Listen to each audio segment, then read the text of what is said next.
First off, happy Thanksgiving to everybody. Hope you enjoy the holiday with you and your family. Remember to like, comment, subscribe.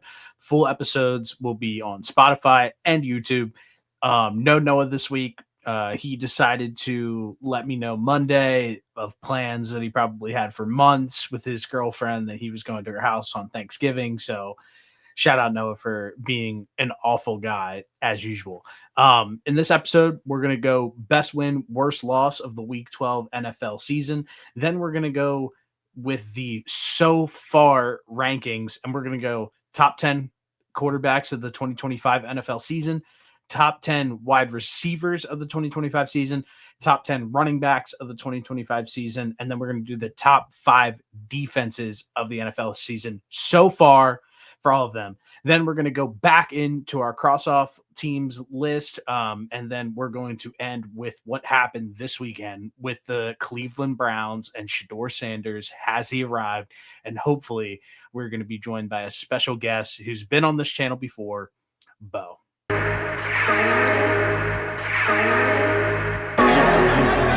All right, best win from week 12. We had the Cowboys at home versus the Eagles. They win 24-21. For the home opener, the Eagles were actually 9.5-point favorites to open up the season, and they barely squeaked out a win 24-21 in that weird rain delay game to open up the season in Philly. The reason why I bring that up is because there's some similarities in those games. First, the CD Lamb drops. 7 drops in 2 games versus the Eagles. He has a total of 8 drops on the season. In the first matchup, he was quite literally the reason why they lost the game. In multiple spots, in 2 of the spots going down the stretch to end the game, he had very, very bad drops that pretty much Dak hit him right in the breadbasket. You got to pull those in. He was the reason why they lost this game. Now, it was obviously another close matchup. They were obviously in another situation where CD Lamb was dropping balls. Why could they turn that around? I want to he's been balling all year, but in a 426 slot in Jerry World, everything on the line, you have to just say the Pickens arrival is very, very real. He balled out. 9 receptions, 146 yards, 1 touchdown, but it's the moments that makes this performance stand out even more. Like I said, setting the stage of what this game meant. An interdivision game in Jerry World versus the Eagles. The Eagles were in those dumbass Kelly Green uniforms. And he just goes crazy. The touchdown on the flat in the end zone where he just torches the corner. It wasn't even, the guy shouldn't even have lined up out there. He was pretty much out there by himself regardless. Next, the jumping catch over 3 defenders, which obviously that picture went viral on social media. And then lastly, the game sealing slant where he just had 2 defenders collide into each other. He takes off, gets into a very easy spot for Brandon Aubrey to kick then the game winning field goal. So shout out George Pickens. The arrival of who he is this season is very real. Why else has it worked? Stop sleeping on the moves that Jerry Jones have made this season. The Micah Parsons shit is way in the past. Don't bring it up. There's nothing to talk about it anymore.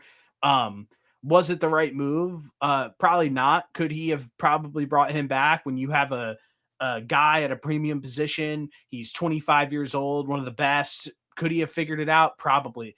But has he made it right? I think you can't sit here and say that he hasn't. This defense showed up, shut out the Eagles in the second half for the second time this season, also shut them out the first time that they played. The Quinnen Williams acquisition since joining the Cowboys, 90.8 PFF grade, that's first, 16 pressures, that's first, and a 27.1% pass rush win rate, which is also first in the NFL. Also, since November 4th, when they made the trade and started to get healthier on defense, they are 11th in points per game allowed, 7th in total yards allowed per game, 2nd in total rush yards allowed per game, 8th in takeaway, 7th in sacks per game.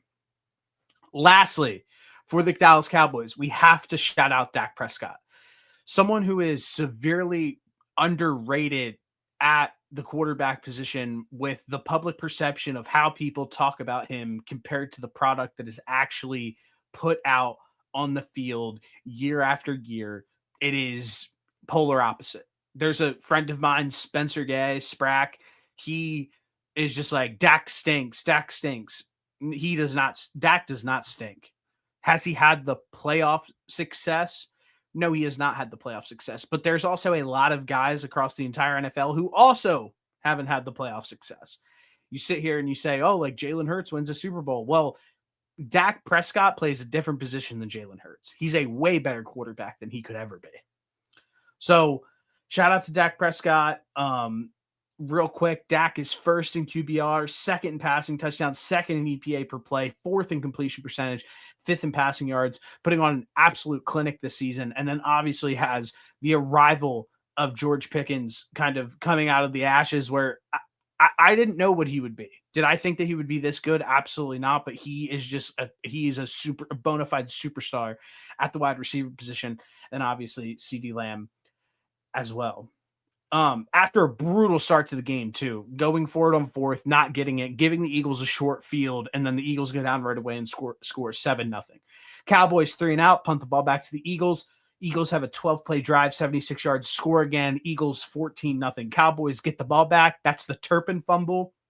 Eagles then go down and score 21-0. Cowboys get the ball back, having a viable drive, going down, get to the red zone. Dak tries to force one into CeeDee Lamb.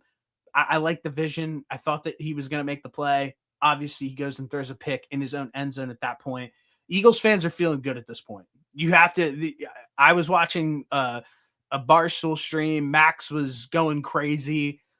Some of my Eagles friends were just like, "Oh, Dak stinks. The Cowboys stink." Blah blah blah. At that point, the Cowboys then get the ball back. They get the ball back. They stop them. Or no, the Eagles pick it off. Excuse me. Now there is, if you are on Twitter, there is footage of Dak rallying the boys on the sideline, being like, "We got this. They can't fuck with us. Like this is our game. Like blah blah blah." To have a leader in a game where you're playing the Super Bowl champions, you're playing a division rival, and you know that you have somebody as steady and as good as a leader as Dak to go and pull this performance out of this entire team. Like that's what makes Dak so special. I personally place a Cowboys money line when it was at plus 1060 and parlayed it with a George Pickens touchdown at plus 220. And I 30% boosted it at plus 3,300 odds. So I'm invested in this game at this point. After I placed that, the Cowboys stopped them, quick 3-and-out, charged down the field, touchdown to Pickens. I alluded to it earlier. Half, and then it's just a rock fight at that point. It really slows down compared to what was going on in the first half here. Then finally, the Eagles go down, miss the field goal. Cowboys go down, Cowboys touchdown.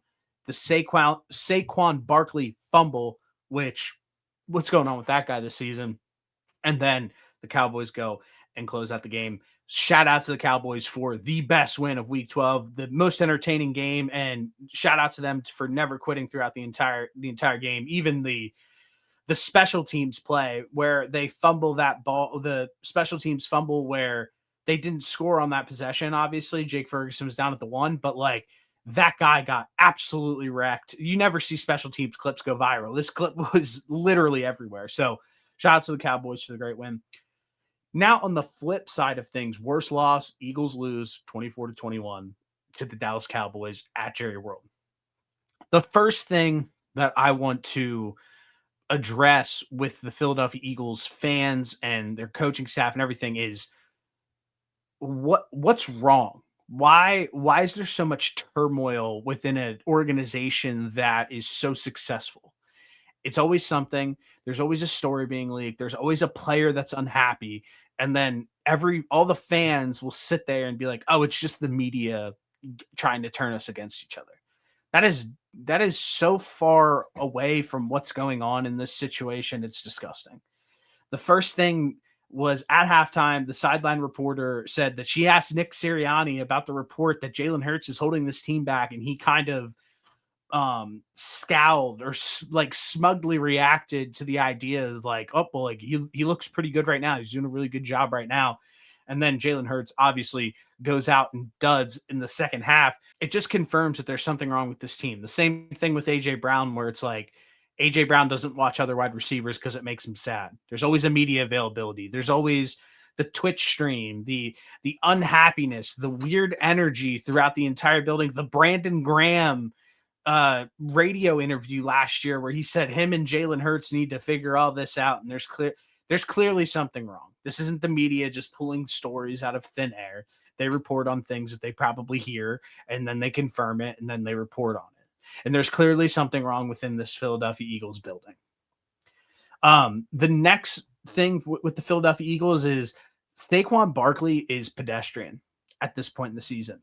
He had 10 carries for 22 yards, 7 catches for 55 yards. But last year, this team was just so predicated on this explosive run game, and that's what made them so dangerous. And you had to respect that so much. And this season, I mean, this run game is brutal. Even when Tank Bigsby comes into the game instead of Saquon Barkley, it just looks like he has more juice. It looks like he has a little bit more pop. And I'm not too sure where that comes from. Not sure what's wrong with Saquon Barkley. I said it in the season. Anytime that somebody has had an output of touches the way that Saquon Barkley has, I think it happened 8 times in the history of the NFL, their production from a yard standpoint almost gets cut in half. And that's really what we're going to see out of Saquon Barkley this year. It seems like all of those touches, that deep playoff run, everything really piled up on him. And he's just, whether he's not healthy or the mileage or whatever, everything that he did last year, it seems like they really burnt their end on that idea of what Saquon Barkley was for them this year, because he just hasn't been that impact player that you would really expect him to be coming into this season and moving forward. Last thing here, or 2 things, and then I'll wrap it up. The media impact on the Philadelphia Eagles. Why is this team so impacted by what the media says? I break it down to pretty much Nick Sirianni's culture. Who Nick Sirianni is, how he runs the team, how he addresses everything, just isn't productive, at least for me. I don't think so. Has he been successful? Absolutely. Have they had one of the best rosters in the NFL over the past 5 years? Absolutely, yes. But I'm not sitting here and just giving Nick Sirianni a carte blanche pass to just be like, yeah, like this is just the media's problem or anything like that. If there's stories in the media, if there's stuff going on, if there's constant leaks, that's an infrastructure problem. And Nick Sirianni is the only guy to point your finger at in a scenario like that. So he needs to figure this out. Because I think that I've said this a million times, but if you were to hook up a Philadelphia Eagles fan to a lie detector and say, we love Nick Sirianni as our head coach, like I don't think that all of them would be telling the truth. I don't think he's a great head coach. I think that what's going on with the Eagles, it's the same situation what happened in the 2 seasons ago when they really flamed out towards the end of the year and then lost to the Bucks in the first round of the playoffs. When there starts to be cracks in the armor, it just seems to be too much for any single person to handle on the entire coaching staff, the mental midgets in the locker room who are the players. AJ Brown, like I'll never forget when AJ Brown cracked a book open up on the sideline and everybody just acted like that was completely normal. It's like Philadelphia Eagles fans are so delusional, it's disgusting. So I'm from Philly too. My dad's from Philly. I was born in South Philly. I was born in Temple Hospital. The Eagles fans are absolutely disgustingly delusional. That's not normal at all. So we obviously have some bad things going on. I think this loss is going to amplify things a little bit more. I mean, to go up 21-0 and then to just get shut out in the second half of the game, it's gonna, the media, the locker room, I think people are gonna still continue to get lost. And I think that there are some inevitable breakups that are gonna happen this offseason. Do I think it's Jalen Hurts? I think it's Nick Sirianni. No, not quite yet. I think that's premature. AJ Brown for sure, and then some players on that defense who are either up for contract or going to retire or whatever that may be. But there are some hard decisions that are going to have to be made by the Philadelphia Eagles this upcoming offseason. And then last thing on the best win worst loss, the Jalen Hurts problem. he holds back this offense so much where in the first half of Sunday's game, it looks like he's starting to throw the ball well. And it looks like he's starting to feel comfortable. Then when the second half comes around and the adjustments are made and everything's going starts to go wrong, he doesn't make one throw, he doesn't make one play, he doesn't make a play with his legs, he doesn't make a play through the air. He is really holding back this offense. And I constantly see people blame like a Kevin Patullo or whoever the offensive coordinator may be at this time start to try to point and blame fingers. But it's just like last year, this passing game wasn't that great during this entire run and everything that happened for them. What changed everything for them was obviously great defensive play and the explosive run game with Saquon Barkley. Everything else, they had the same problems. They had the same static between Jalen Hurts and AJ Brown in the passing game. The offense didn't look good. And when I came into the season, I said, what do I need to see more out of this Philadelphia Eagles offense to sit here and feel confident that they could potentially go back and repeat? They had a worse passing offense last year than the Patriots and the Giants, and they were two of the worst teams in the entire NFL.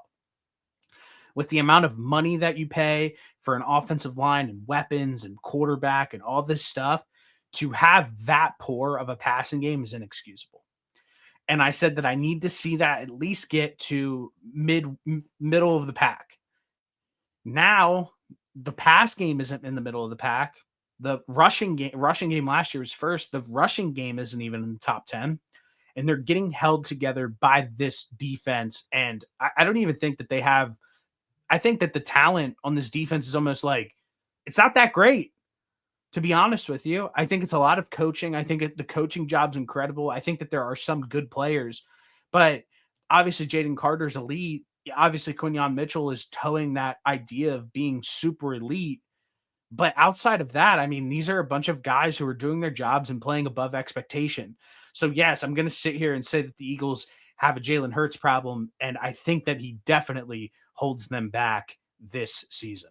After a long hiatus, a year plus, we're lucky enough to have Bo back on this platform. Great guy, fresh off fatherhood. And before we start, I just want to say, how's your child? How's life? How's everything going for you? How are you feeling?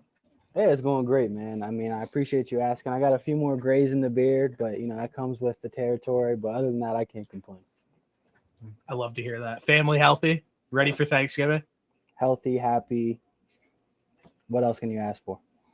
That's all you can ask for. So at the top, I went into like worst loss, best week of the entire weekend. And I just started with like the primetime game of the week, 426 at Jerry World, Eagles, Cowboys.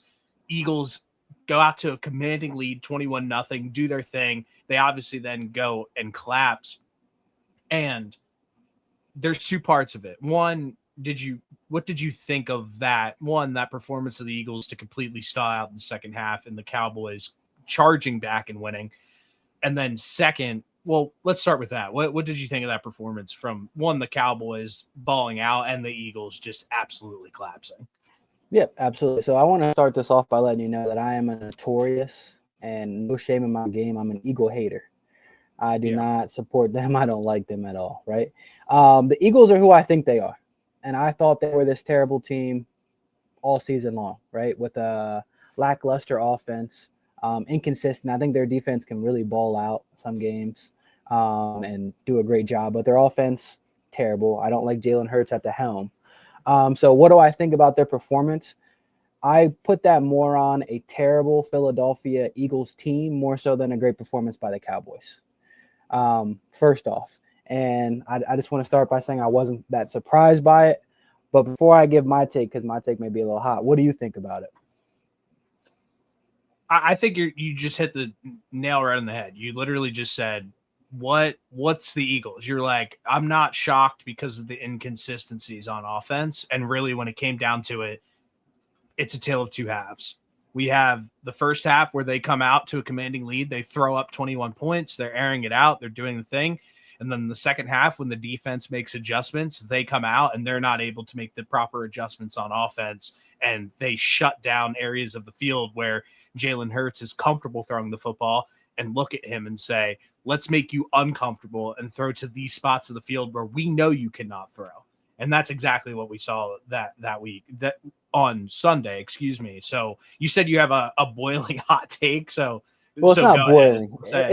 It's not boiling hot, right? But Jalen Hurts is not an elite quarterback, and you're kind of touching on it. He's not an elite arm. He's a great game manager. He's probably a good leader if the guys like him. I know a lot of reports say the guys don't like him. He's definitely a weird personality. Just when you look at He's NFL corny. personalities, yeah, he's a weird personality. And if I'm in the locker room with him, I don't know if I'm rocking with him.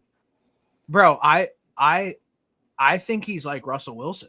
Like, I really think that we're to the point right now. I don't think everybody's going to be on the same page. But you just said, you were like, you've played at the highest level. Bo's an ex-college football player, had an opportunity to play in the pros. Like, he was in some of those locker rooms. You just said if you were in that locker room, you wouldn't rock with him. And I kind of get that same vibe. I get Russell Wilson. He just seems fake. He seems like a very corny guy where, like, when you are so polished and you're so buttoned up and so media trained, you get to the point where you're like not human. And the way he acts is just not human at all.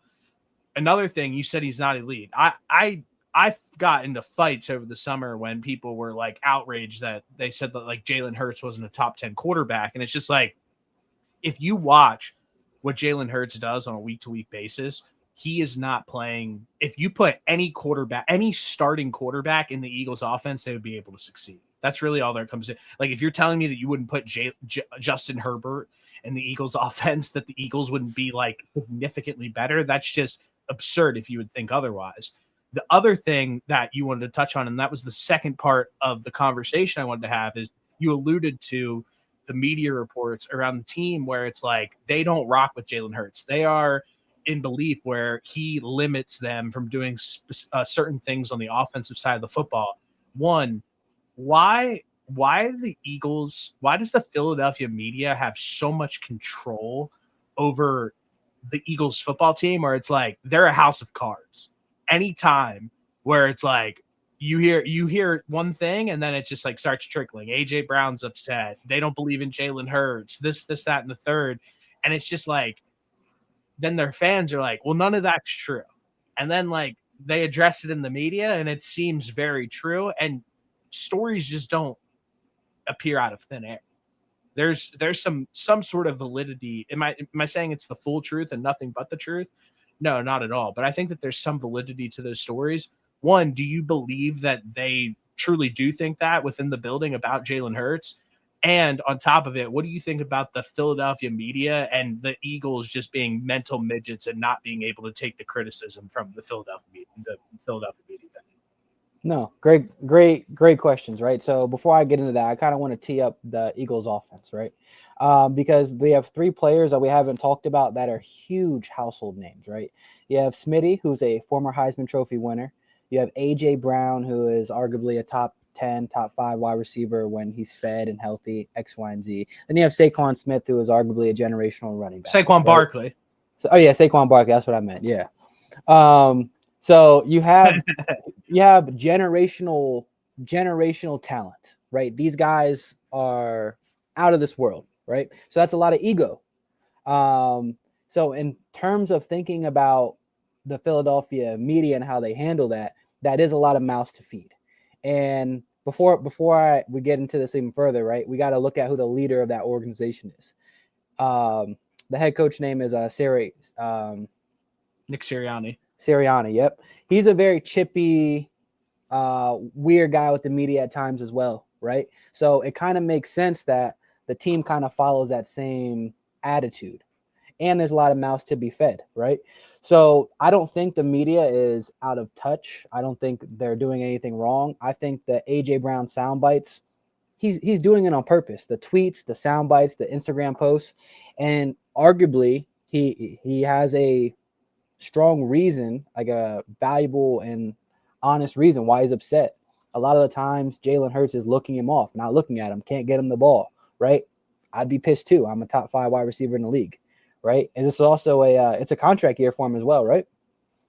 No, he re-upped. He re-upped over the offseason for a 3-year deal. Okay, so but still, paid.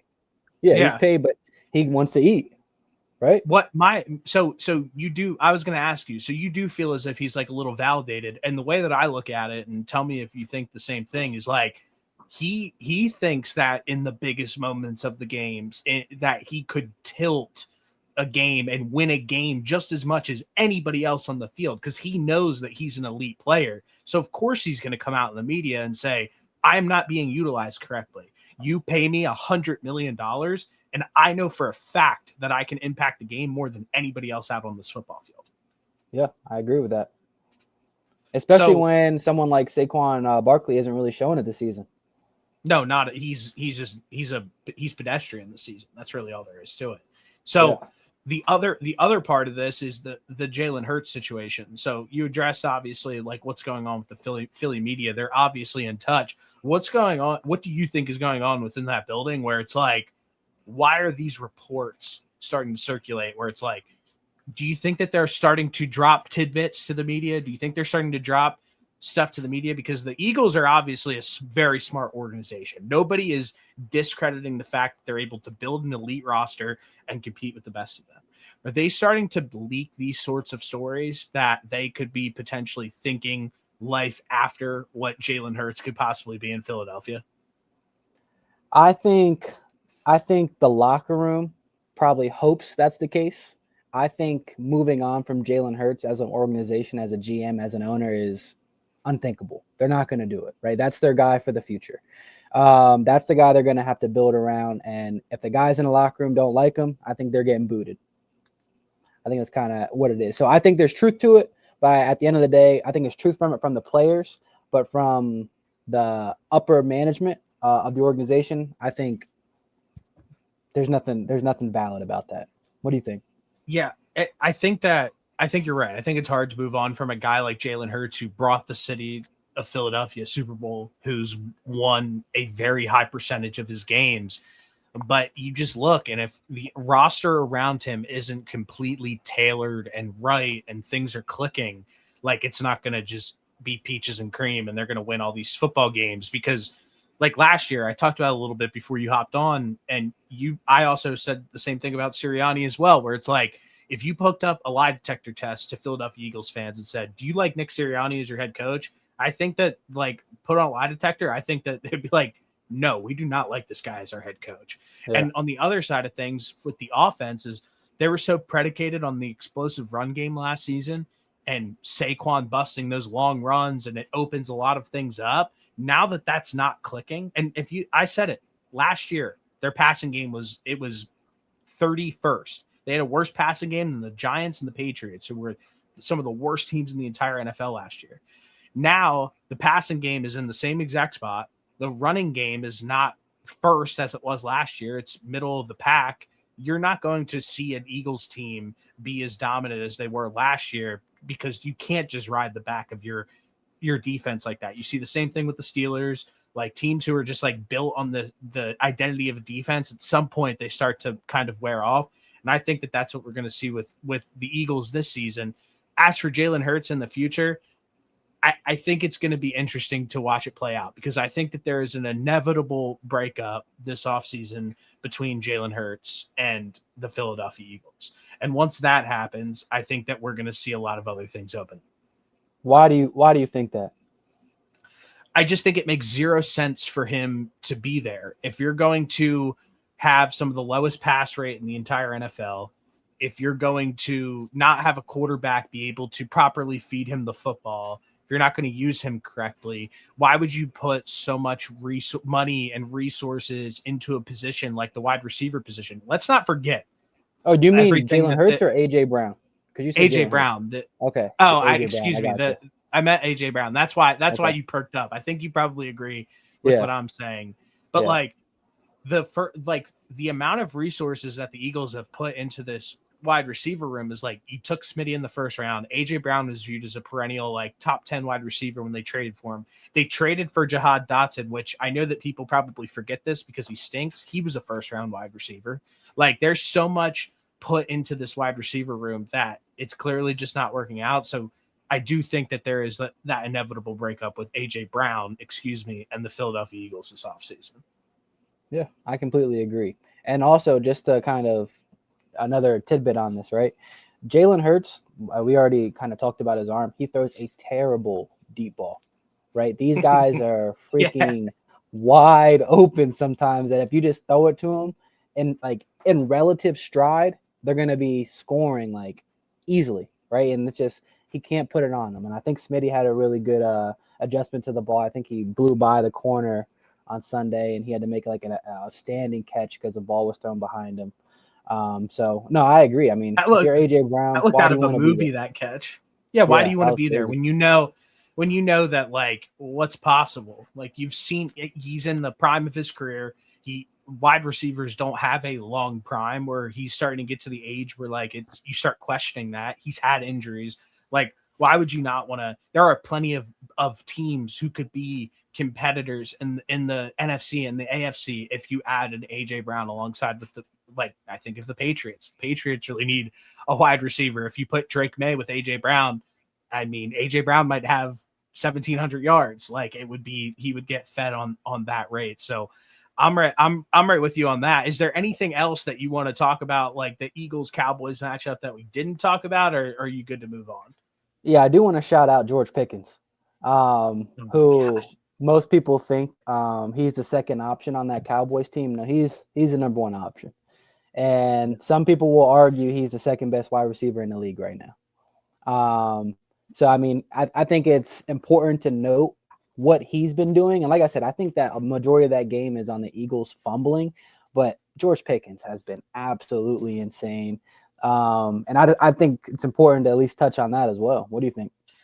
So I actually touched on this like a, a few weeks ago where I think that there's like a real argument to be made that if George Pickens continues to play at the level that he's currently playing at, that he could potentially reset the wide receiver market because he's that good right now. And I talked about it on the intro coming into this is like think of the moments that he had in that Philadelphia Eagles game where he goes and makes a leaping catch over three guys and the touchdown that he has in the end zone, he absolutely burns the corner. There shouldn't even been anybody lined up on him at that point. And then the game sealing slant to just take off, catch the ball, have two defenders run into each other, and just take off down the field to set up the game winning field goal.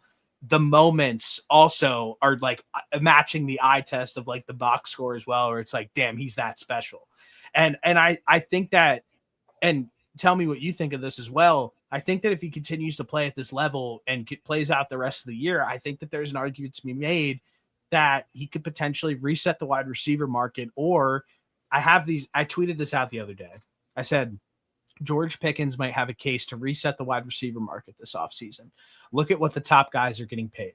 Jamar Chase, 4 years, 161. Justin Jefferson, 4 years, 140. CeeDee Lamb, 4 years, 136. DK Metcalf, 4 years, 132. Garrett Wilson, 4 years, 130. George Pickens is 24 years old, ascending and putting on an absolute clinic this season. If he finishes out the year the way he's playing right now, there's a real argument that he comes in above the Justin Jefferson number, which is the 4 years, 140. And regardless, Georgie's due for a big payday this offseason, no matter what. Yeah. No, I agree. I definitely think if he's 24, I didn't know he was that young. If he's 24, he could definitely reset it. I mean, he's not even close to it in his prime. It's kind of who would be the best suitor for him at that would be the next thing I would think about. Like who would want to take, because he does have some crazy antics he does as well. So I don't know. It He all plays does, a part. but he does have those antics. I agree with you, but I think that when somebody is as talented and it could play up to the level as he does, and I feel like he's dialed back some of those antics a little bit this season. Maybe it's just being in a competent offense and he's a little bit happier and he's not like in the Steelers offense where he's getting pissed off all the time. I think that if he continues to mature, like I said, he's 24 years old, he continues to mature. I think the sky's the limit. A name that I threw out there already is like the New England Patriots have a ton of cap space. They have that need for a number one wide receiver. But I think that it's probably universally agreed upon within the Cowboys organization currently that they'd love to get that guy back in the building. No, hell yeah. I agree. So to move on, the other thing that I wanted to touch on is the Shedeur Sanders situation, because the Shedeur Sanders, the I'm just going to call it a circus. The circus around Shedeur Sanders has been insane. When you date back to one college, when you saw the first time that he showed up at Colorado, it was just like Hollywood. It was just celebrities on the sideline, the whole nine. He leads a game-winning drive in triple overtime against Colorado in front of like Offset and like Rick Ross and The Rock and like all this shit. And like you're like, oh my god, like Shedeur Sanders is like the next star to come through the NFL. Like he is as advertised. He's that good.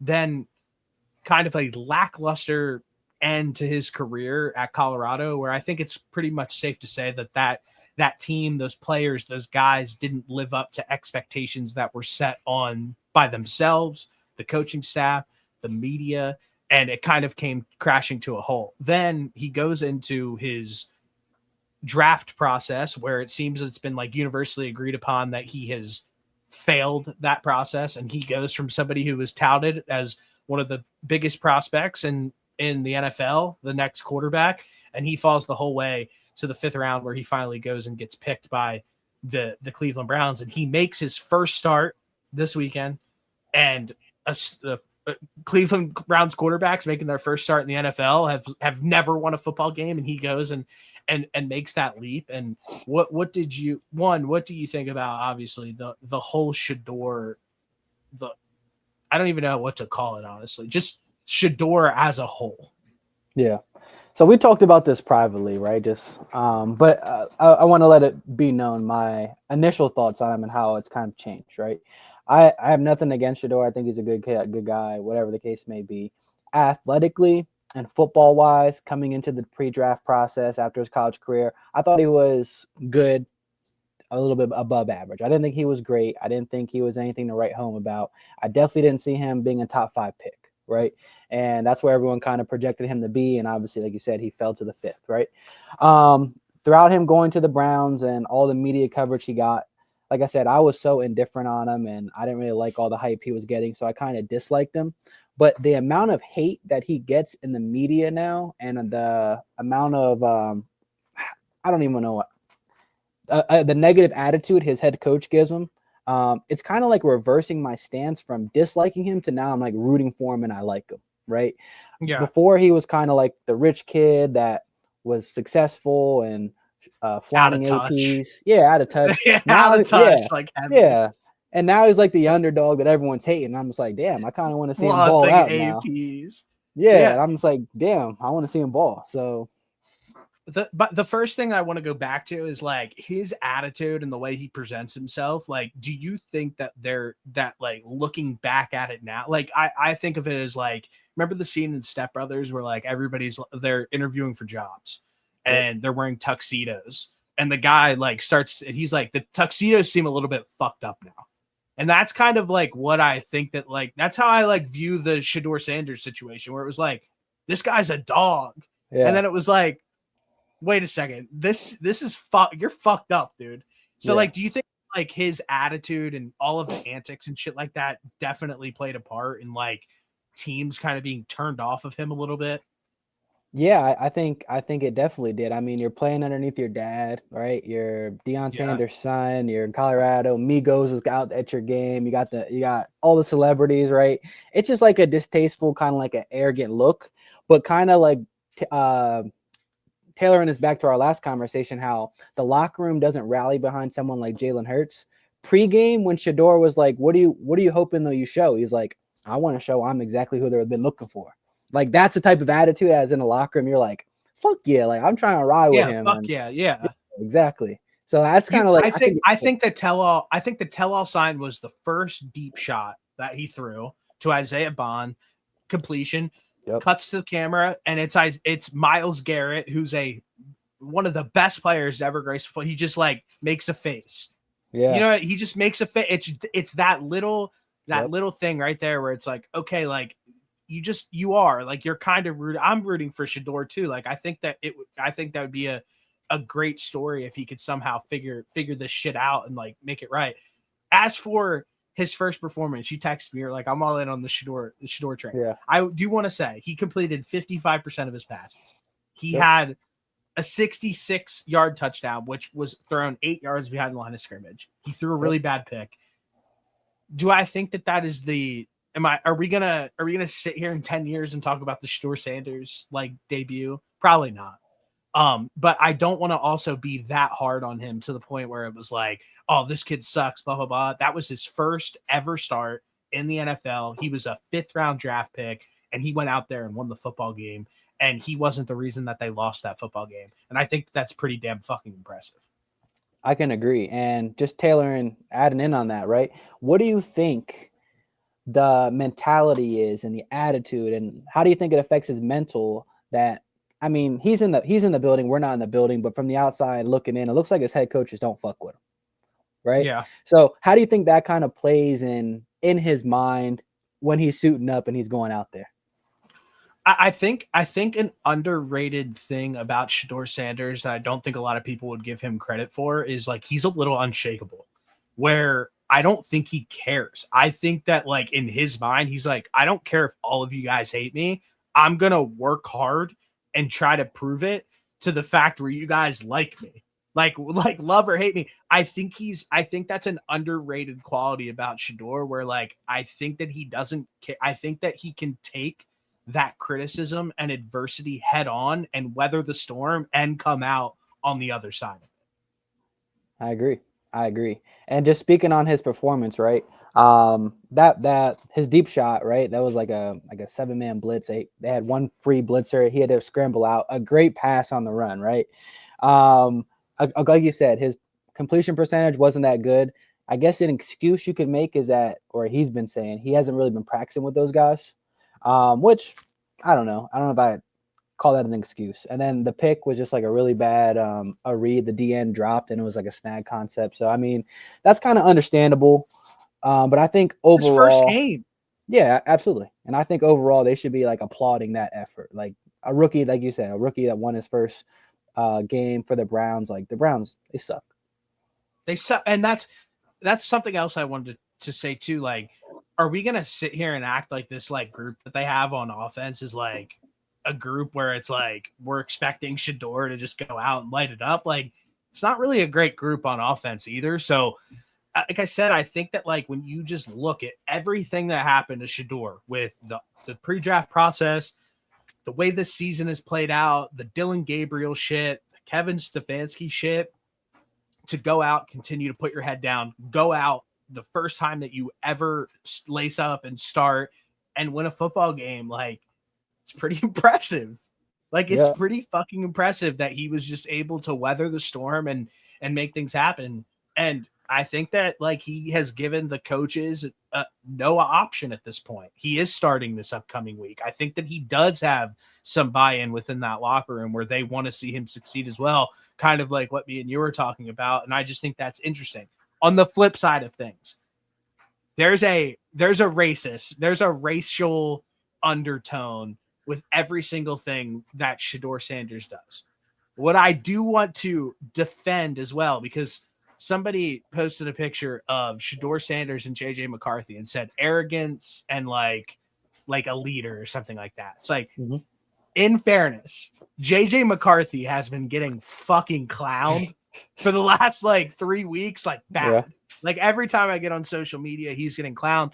He's like the butt of every single joke. So although I do think that there is some racial undertone with Shedeur Sanders shit from time to time, we can't sit here and act like on the other side of things, like with like a JJ McCarthy, for example, who's playing like shit. If you're playing like shit and you act like a jackass, you're going to get dragged by the media, like literally no matter what. And I think that Shedeur had a wake up call, because I don't think he is that like that. Like, I think that Shedeur is probably like a pretty likable, like cool guy. And I think that like he just got represented wrong within the media because he is a little flashy. But like, that's really all there is to it, honestly, at the end of the day. What do you think about the racial undertone conversations that are had with Shedeur, but also like, do you think that some of the criticism that he gets, do you think that there's white quarterbacks in the NFL that get the same type of criticism as well? Or do you think it's one-sided? I think it's like that's like a multi-layered, like intertwined question. I would say like the closest comparison to kind of like the Shedeur Sanders thing, like you already mentioned JJ McCarthy, but another one is like Jackson Dart. Like he has a swag about him. You know what I mean? Like That's a good one. When he gets in the end zone, like he's dancing, he's doing all these things. And if it was someone else, if it was Shaduer doing it, maybe it could come off as arrogance. But with Jackson Dart, it's like wholehearted, friendly play, whatever, however you want to portray. People love that shit. Yeah, exactly. So I think these young quarterbacks coming in, they're just like they have that swag to them. Like they're in college and making millions of dollars already. Like they're playing football and they're just like they're growing and their stardom's becoming even bigger. So I think all these young quarterbacks are probably going to see a little bit more arrogant than we've seen like Tom Brady's and Peyton Manning's and all of them come in. But a question for you. Obviously, the Browns are not making the playoffs, right? How do you think the season ends for them? Do you think there's a coaching change at the end? Do you think Shedeur starts the remainder of the season? What do you see?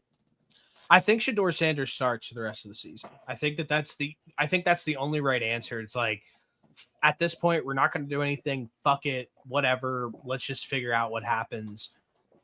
On the coaching and GM side of things, I think the GM's done a decent job acquiring draft picks and putting them in a good position, obviously, to load up on potential talent. That's where I think that Shedeur's job long term is in jeopardy, unless if he really plays above expectation and like balls out for the rest of the season, then they could sit there and be like, you know what, like we have something with Shedeur. But most likely they have 2 picks in the first round this upcoming season. They're going to be picking in the top 3 pretty much no matter what. I could see his job longevity obviously being in some serious jeopardy there. From a coaching perspective, what more do we need to see from Kevin Stefanski to realize that this guy's a fraud? Yeah. All I hear about is how great of a quarterback guru he is, how good this, that, and the third. He stinks. Baker Mayfield, they obviously went to the playoffs with them. That was what, 2019? Like we're talking before we had to wear masks for 2 years with the last time that they were relevant. So to sit here and just like they constantly have like an excuse for him, constantly have an excuse, but it's like, look, Baker Mayfield did well. He played better elsewhere. The Deshaun Watson experiment was an absolute disaster.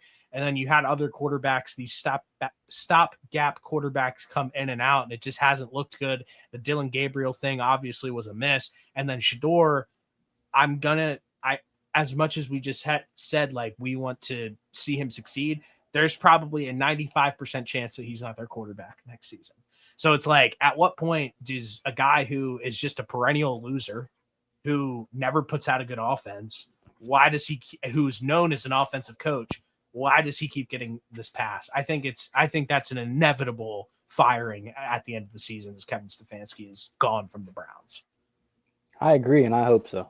They need some change in that organization, big time. I hope so too. I hate him. I think you hit it right on the head with the Shedeur Sanders shit, like how he treated him like throughout the season. It was just very, for a guy who just was like a backup at one point in the season, was a 3rd string quarterback, to just have such like a hatred towards him was just like weird energy. Like if you're gonna treat like some guy on the team like with some weird energy, I just don't really foresee you being a coach with this football team anymore. So that's just what I think. But hell yeah, I agree. You think he's out? Yeah, I think he's out, man. And just to summarize the whole like weird energy thing, just like a really quick example is when Flacco was traded away, the media was like, so Shaduer is now the backup quarterback? And he was like, well, I'm not sure who's going to be the 2nd string quarterback now. It's like, dude, you only have 2 quarterbacks. Like, what do you mean you don't know who the 2nd string quarterback is? Like, it was just like weird stuff like that. Step up and back up your guys. Even if you hate them, step up as a head coach and a leader, step up and back up your guys at some point. Like, that's just what I think. But all right, last thing that we have on the agenda here today is the cross-off teams in the NFL. So probably about like 3 weeks into the season, me and Noah, who's an all-time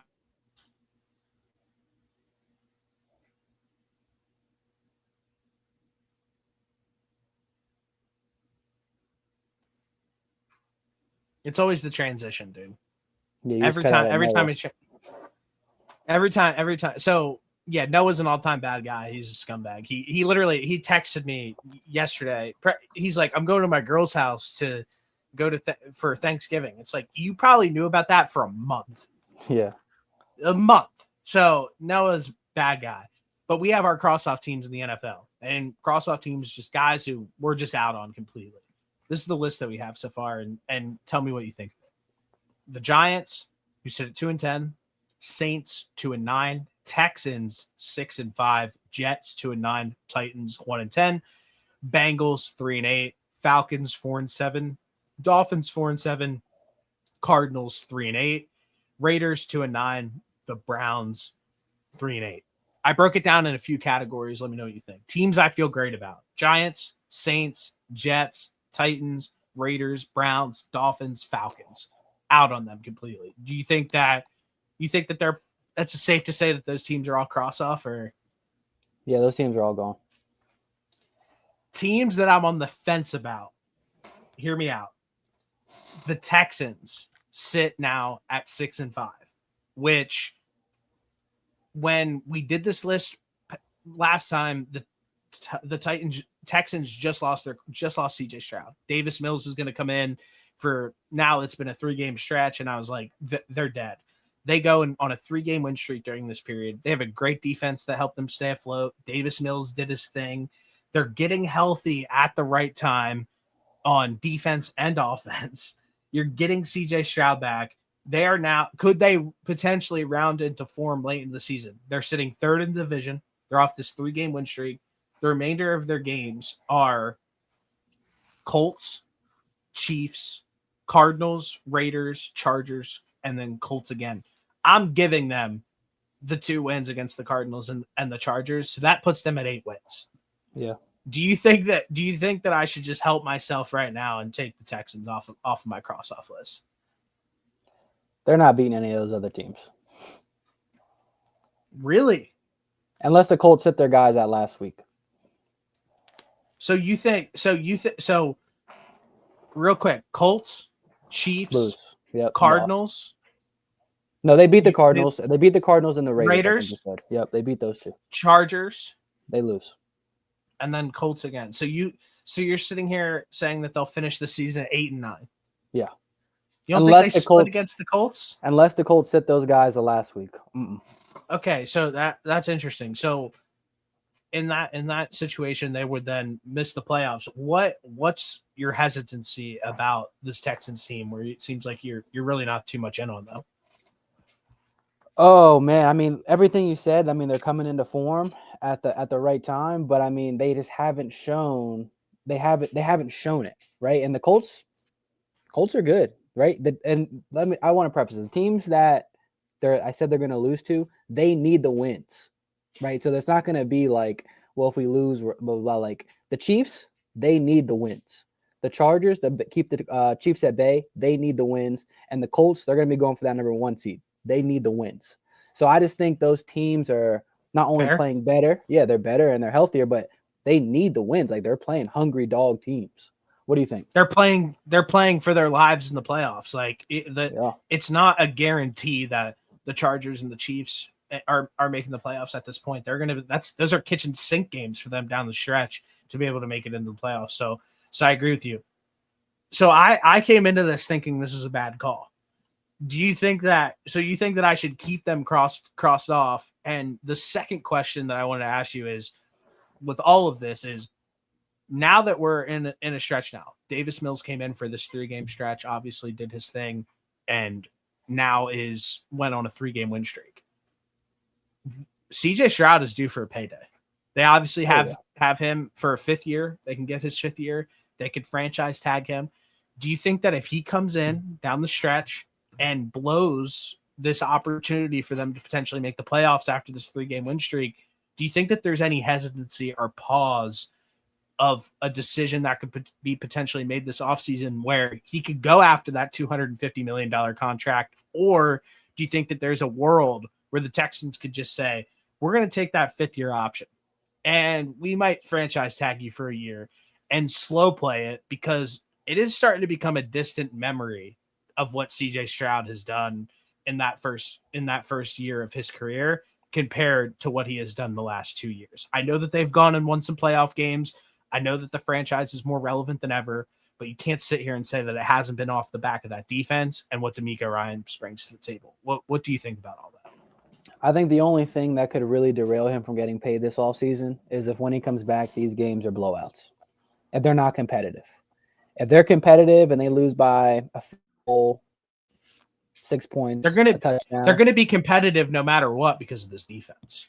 Well, as long as they're competitive, CJ Stroud's going to get his money. What if the offense looks like shit? If the offense looks like shit, then they're going to have to reconsider something. Okay. And they may franchise tag him. Is that Okay. kind of your thought process as well, or do you think he's going to get paid? I think that what could potentially happen, I laid it out in this stretch here. They have 1, 2, 3, 4, 5. They have 6 games right now. They sit at 6-5. They put themselves in position to at least make the playoffs. This is a team who's made the playoffs the last 2 seasons and has won a playoff game on top of that. You expect a team like that to continue to take steps forward, not take steps backwards. There's nothing that has changed within this infrastructure. The defense is still the same. The quarterback is still the same. The coach is still the same. If the quarterback play is what's holding them back from getting over that hump, why? You look at what's happened across the league the last few years where it's like, there's a bunch of teams who think that they have a guy. The Cardinals think that they have a guy. They prematurely pay Kyler Murray 5 years, $242 million. The Jaguars think that they have a guy in Trevor Lawrence. They pay him 5 years, $250 million. The Dolphins think that they have a guy. They have Tua Tagovailoa, 5 years, $250. The 49ers think that they have a guy with Brock Purdy. Give him 5 years, $250 million. At what point does this trend stop where these quarterbacks who are playing at above average level, why do they have so much power in negotiations? Why is it that they are able to just go and sit down and say, yep, I'm going to reset the market? Why should Trevor Lawrence has done nothing in his career to be able to go and reset the market, and he went and did it. So at what point do we see that dial back where you see a few teams now who are stuck with quarterbacks on bad contracts? We saw it with Russell Wilson in Denver. We saw it with the Giants and Daniel Jones, and then all of the ones that I just named currently, and we'll see how that plays out this offseason. Why is it that if there's any question in your mind as a front office, why would you sit there and be like, you know what, let's just give him the money and we'll figure it out from there? What you have options. Like I said, you have that 5th-year tag where you have yourself an extra year. Then you don't even have to pay him the year after that. You can franchise tag him for 2 years after that original 5th-year option on that rookie deal. Why is there such an idea where you need to rush into a long-term contract with quarterback that you could probably have some questions around?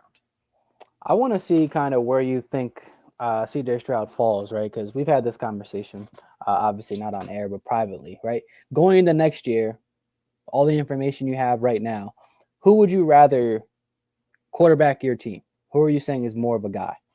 Bryce Young or CJ Stroud? I think Bryce Young has proven that he can have a more prolific offense than CJ Stroud. So you're taking Bryce Young over CJ Stroud next year if you're a GM. Yeah, I think so. 1 year, I mean, you saw the highs of what Bryce Young could do. I think he's shown that he could have higher highs than what CJ Stroud could do. That's interesting. So, by that logic, then they didn't pay him. But I think he's going to get paid. I think he's going to get paid. Like I said, I don't think they beat the Chargers. I don't think they beat the Chiefs. Those guys, Chiefs are. I'm sure we might talk about them. Chiefs, they're fighting for their life. So, I mean, everyone's fighting for their lives. I just think they have better situations and better teams to get in than the Texans. Okay. We'll talk. Hey, we'll extend this one more segment after this, and we'll talk about the Chiefs. The other team that I have here on my list is the 3-8 Bengals. And I know you're sitting here thinking, like, off the rip, like, why the hell would you think that in any way, shape, or form? Joey B is obviously back healthy. The North stinks. I texted this to Andrew earlier today, and I'll read it off to you because I think one of the biggest frauds that we have in the league currently, it's the Steelers. The Steelers are sitting at 6-5. They play the Bills, Baltimore, Miami, Lions, Cleveland, Baltimore. Let's just give them the 2 wins against Miami and Cleveland, which I'm not going to sit here and say that those are layups and they're just going to win those. That would put them at under 500 and they miss the playoffs. The Ravens sit at 5-5 currently. They haven't looked good all season. Lamar's clearly hurt. Like, is there a world where having Joe Burrow back and them just like being able to just be in these high scoring affairs and potentially squeak out some wins? Could they play spoiler down the stretch for some of these teams? Or do you think that there's a possibility that they could potentially put themselves in a position to be over 500 and make the playoffs? I think the answer is no for both. I think the answer is a clear no. They're not going to spoil. Yeah, they stink. They're not going to spoil. They're not going to and a few things you just said. I think they're not going to spoil it for anyone. They're not going to make the playoffs. Joe Burrow should be concerned about his future in Cincinnati. And I think the Steelers are going to be in. Okay. So I disagree with you on the Steelers. I think the Steelers have that little bit of they're not a cross-off team. I don't have them as a cross-off team yet. They wouldn't be on this list. But just like personal bias, I guess, or hatred towards the Steelers, I think that they don't get it done. Mike Tomlin gets it done. In past history, we'll see this year. That's why they're not on the cross-off list, though. And this is why you're here. You confirmed my thoughts. I was just playing devil's advocate in a way. I agree with you about the Bengals. I think that they could have some fun games on offense, but ultimately I think they stink. So let's just keep them. So we're keeping the Texans and the Bengals on the cross-off list. You're confirming this, correct? Confirming it, yep. Okay, there's a few teams that I want to add to this list, and let me know what you think. There's 2 teams. One is the 4-7 Minnesota Vikings, where they are at a crossroads currently of making probably one of the all-time bad decisions this offseason by moving on from Sam Darnold after winning 14 games and letting him walk out of the building, seeing him flourish in Seattle, doing his thing, and now having J.J. McCarthy as their quarterback, who is statistically worse than Jamarcus Russell was, who is probably an all-time quarterback bust ever. One, what do you think of all of that, the situation that's playing out in Minnesota, and do you think that it's probably safe to say that we can add them to the cross-off list? I would definitely add them to the cross-off list. The Vikings are done. They have no chance. And it's their offense is horrendous. Their defense is they're not as bad, right? The defense gets the job done, and you can rely on them. But if you can't score, which they can't score, then you're not going anywhere, right?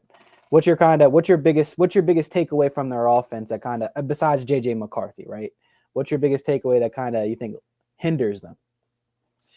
I think that what JJ McCarthy brings to the table as a quarterback is the Jalen Hurts model in our head that we kind of talk about, like where it's like if everything isn't perfectly tailored, it's not going to look good. I think what holds this team back like infinitely is they have a very weak run game.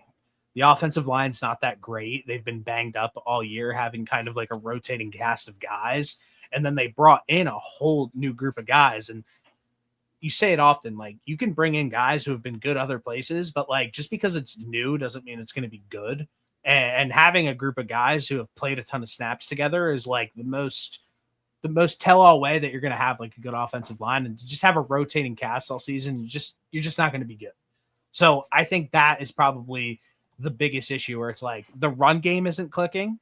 That makes JJ McCarthy do more. The more that you have to have JJ McCarthy do, the worse your offense is going to look. I agree. And actually, I just pulled up their last remaining games. They play the Commanders. I think they beat the Commanders. They play the Cowboys. I think they lose. They play the Giants. I think they beat the Giants. Lions, they're going to lose on Christmas Day, and then they also play the Packers. That's a loss. So I think they only win 2 more games, in my opinion, of their last 5. So they're definitely on the cross-off list. Real quick, before we move on to the last team, do you think that they give JJ McCarthy another chance next season, or do you think that they're probably going to look to move on from him and bring somebody else in? I think if they have the opportunity to draft someone, I think they're going to take an opportunity to draft a quarterback. But I don't think they're going to go out in free agency and bring in a starter, if that makes sense. I don't think they're What going to about go a head home. potential trade? What about a potential trade? I don't think they trade either. What about a Kyler Murray? I think that would be wise, but I don't think they're willing to give up on a JJ McCarthy yet. So you think that they're going to stick by him for at least one more season? Interesting. I also think the same thing. The last team that I have to add to the cross-off list today is the 3-8 Washington Commanders, which last season I didn't believe the hype. They obviously then get to a point where it was undeniable to believe the hype. They make it to the NFC Championship. Going into the season, we made a video going back to the preseason where it said pump the brakes on the Washington Commanders. Gave a statistic where their historic third and fourth down conversion rate was just off the charts. And the last time we saw something like that was the year 2000 with the Indianapolis Colts. And the next season, the Indianapolis Colts were then 6 games worse. You go ahead to this season, regardless of the health of Jaden Daniels, which hasn't been great and obviously is going to play a role in this roster is bad. They jumped the gun. It's old. The playmakers aren't very good. The running game sucks. And then you're obviously not able to keep Jaden Daniels healthy, which is the most important thing in the entire thing. But having a bad defense, having a bad O-line, having a bad receiving core, having a bad everything across the board, other than just having a supremely talented young quarterback, they really jumped the gun with some of the moves that they made this year. And I think that 3-8, did I think that they'd be this bad? No, I thought that they probably win like 6 or 7 games, but where we're at currently right now, they are in the dark days, and it looks like that it's not going to end anytime soon. Yeah, I can agree with that. I think they deserve to be on the cross-off list. I'm actually surprised you didn't put them on there a week or two ago. Old roster. I was holding out hope. Yeah, old roster. They can't get it done. The division is pretty competitive. They have a pretty tough schedule, especially moving ahead. Not having a starting quarterback, they don't really have any like stars on the team that you can just rally around right now, and just like hold on tight to try and get into the finish line. So I mean, I think they should be on the cross-off list a few weeks ago. Yeah, look at how like Debo's old. Terry McLaurin's old. Zach Ertz is their tight end. Like, it's not a good group. It's not a good group at all. And like, even if you look, it's like, oh, like in 3 years, none of those guys are going to be on the roster other than Jaden Daniels. That's a real problem that they need to address, obviously, in this offseason. So you're right. I probably should have had them on, but hey, I took the Commanders against the Lions when they were 9.5-point underdogs in the playoffs last year, and Jaden Daniels got me paid like 6 weeks in a row. So I was holding out a little bit of hope for the guys who made me a ton of money last season, but you're completely right. This team should have been on the cross-off list weeks ago. I will say I am a really big Dan Quinn supporter, so I hope they can, fix things this offseason and, get things back and running with a healthy Jaden Daniels. His defense is hit and miss, whether it's really good or average or below average, right?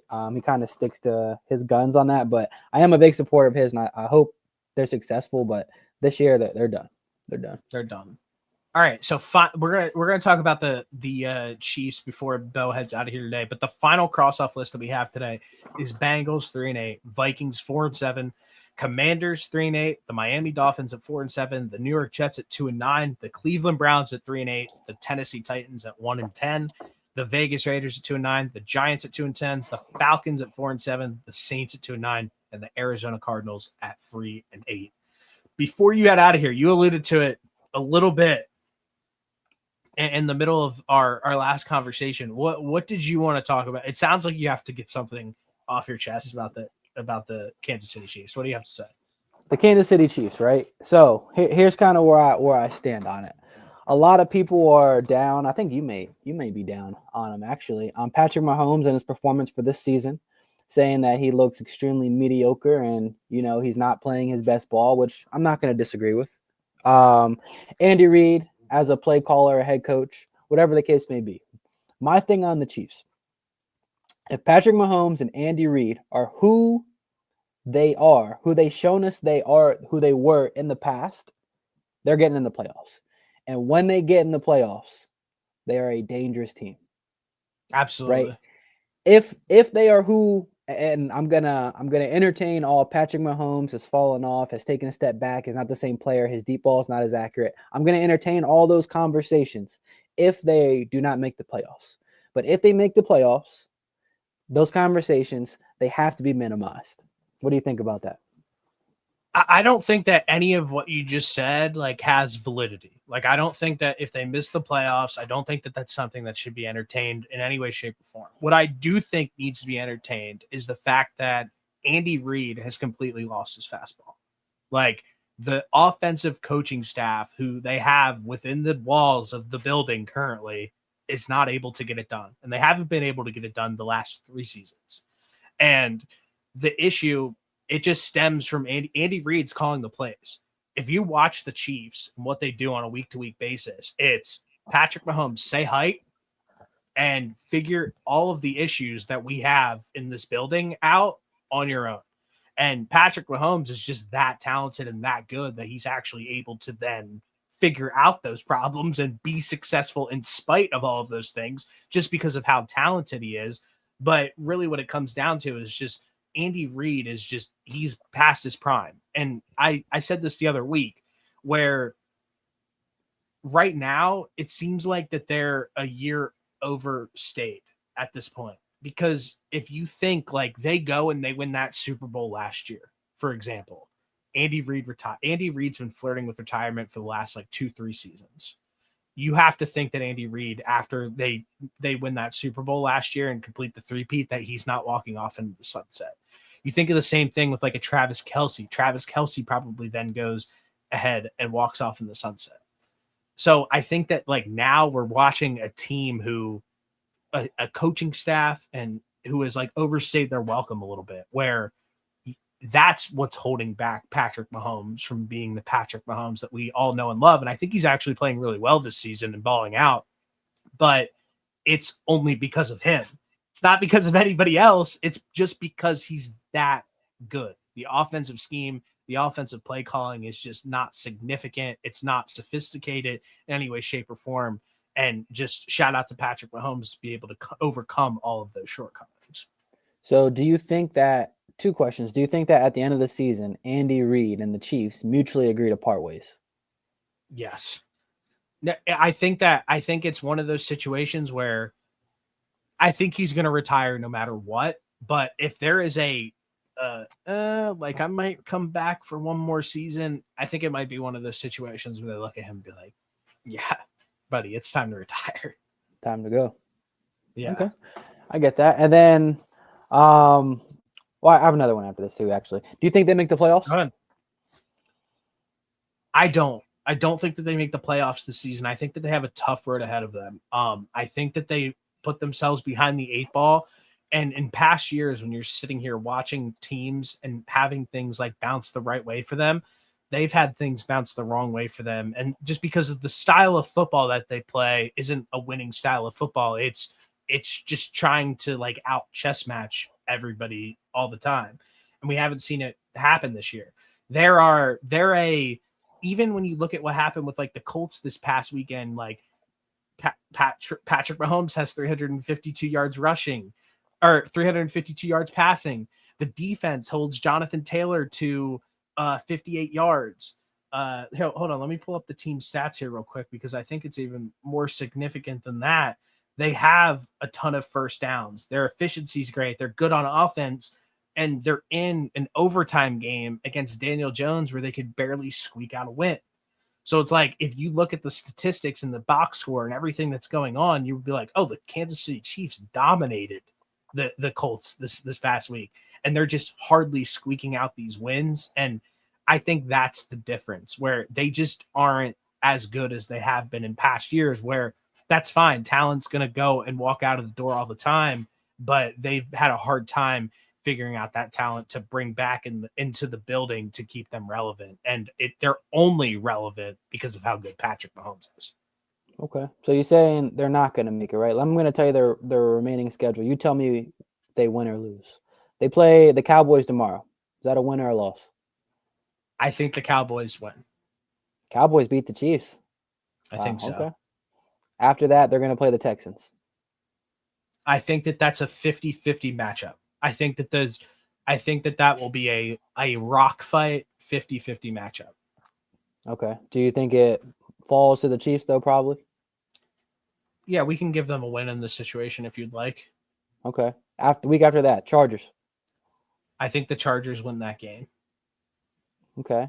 And then it's Titans, Broncos, and Raiders.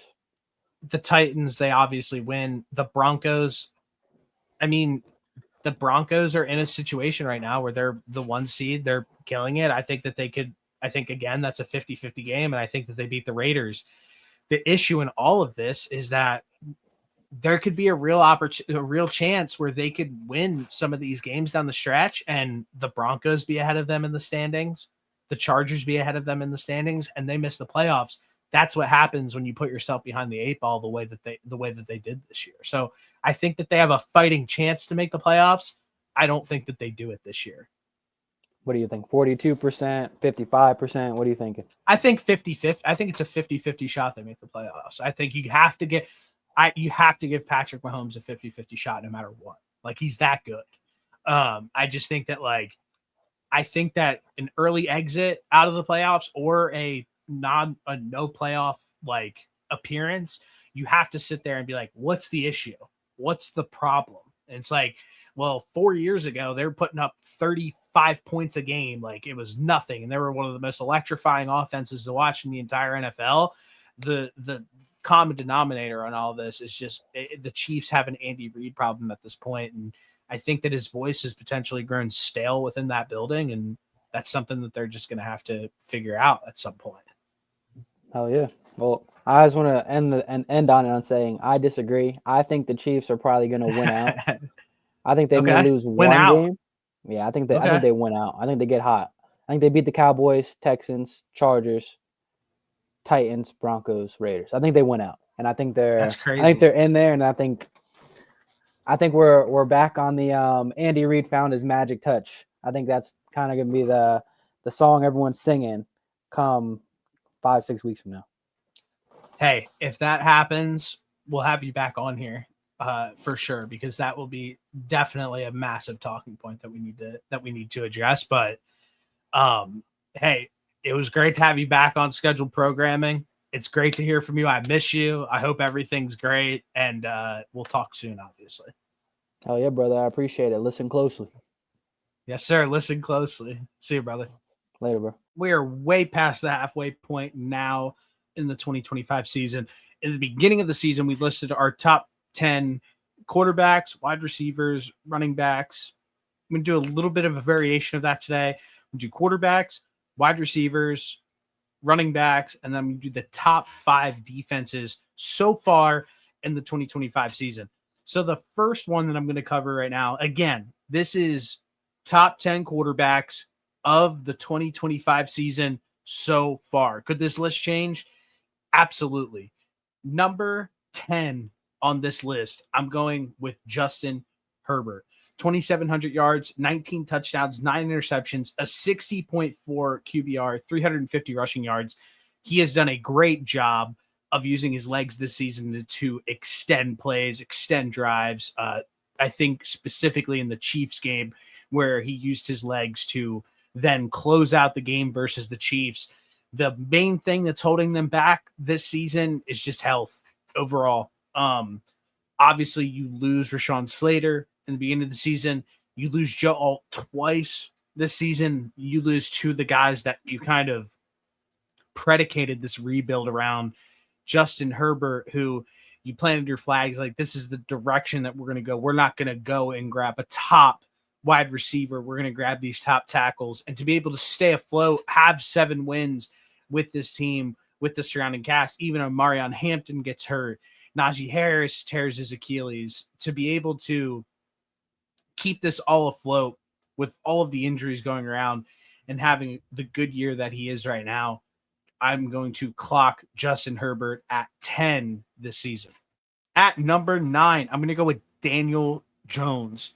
Might shock a lot of people, obviously, because Daniel Jones kind of rose from the dead a little bit. I mean, I think he's firmly in the comeback player of the year discussion. What's he coming back from? Being ass, because that matters. I think that like a lot of people are like, well, what did he come back from? It's like, well, if you were ass and then you turn it around and you like take a team and win the division and go to the playoffs, I mean, obviously some stuff still has to happen. I think that matters. But this season he has 2,800 yards, 17 touchdowns, 7 interceptions, a 65.9 QBR. He's top 10 in literally every statistical category in the entire in passing category in the league right now, and he has 5 rushing touchdowns on the season. At number 8, he's going to clock a little bit low on this list just due to availability and health. And even coming back from this injury, he's kind of had a slow start, a slow burn, a slow roll on his way back. And I'm going to go with Lamar Jackson, who, like I said, he missed a few weeks. 1,600 yards, 15 touchdowns, 3 interceptions, still keeping those interceptions, 230 rushing yards and 1 touchdown. I really think that has to do with what's going on with his lower body injuries, whatever that may be. It seems like it's holding him back a little bit. I know he says it's not holding him back, but it just seems like it is this season.